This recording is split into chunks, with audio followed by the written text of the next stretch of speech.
Čia irgi varžybos.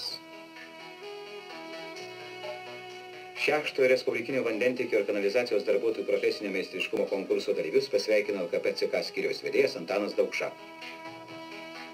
Su naujausia technika svečių supažindino Vilniaus teritorinio vandentiekio ir kanalizacijos valdybos viršininkas Vitalijus Mažunaitis.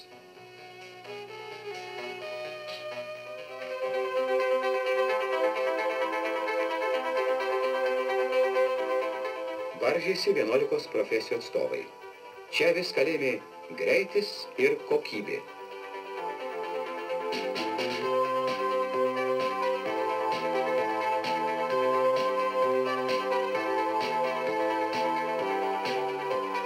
Tik tai mus klientus varžybose pakeitė griežti teisėjai.